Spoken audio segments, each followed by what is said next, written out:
In this video, we're going to have a look at national income equilibrium, or where the aggregate demand curve hits the aggregate supply curve. Now, so far up to this point, we've looked at the shape of the AS curve and the shape of the AD curve, and we know that C, I, G and X are the variables which go together to explain the shape of the AD curve.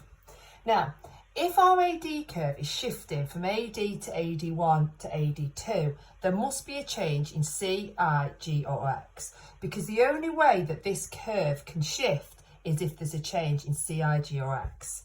And that kind of makes sense, because if we look at this here, which is obviously just half of our circular flow, if you have a change in C, I, G or X, you have a change in the amount of goods and services which firms are producing.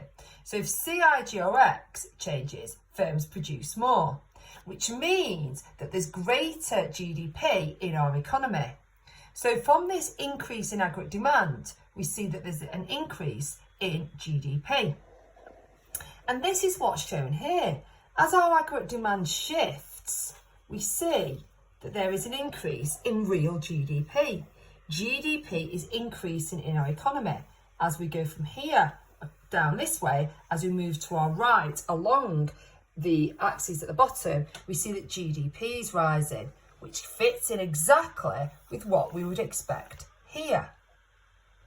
Now, this aggregate demand will continue to shift to the point where we reach full employment, or YF, where all factors of production are employed. Now, as we move closer and closer to YF, we see the value of unemployment falling in the economy, because the closer we are to YF, the closer we are to all factors of production being employed. If we're down here, nobody's employed. If we're down here, half the population are employed, and if we're here, everybody is employed. Now, as aggregate demand increases from changes in C, I, G and X, the economy becomes closer to full employment.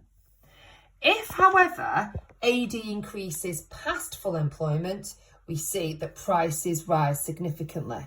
There's no increase past AD2, there's no increase past YF, because the economy can't produce more.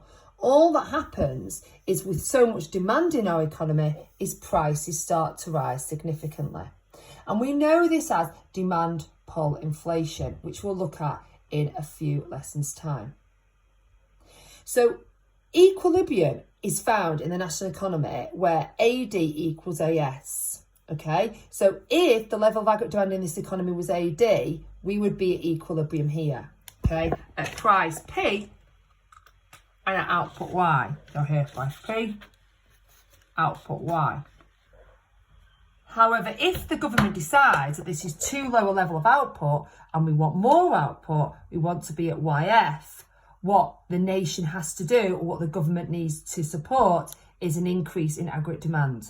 So get people to consume more, invest more, get governments to spend more, or get more of our products sold abroad.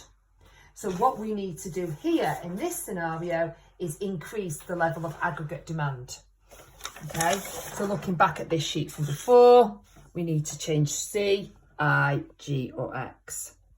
And as I say, this makes logical sense, because we can see here, if we want GDP to rise down here at the bottom, which is the same as this diagram here, if we want firms to produce more, and GDP to rise here, national income to rise, aggregate demand to rise, we need there to be a change in consumption, investment, government spending or exports.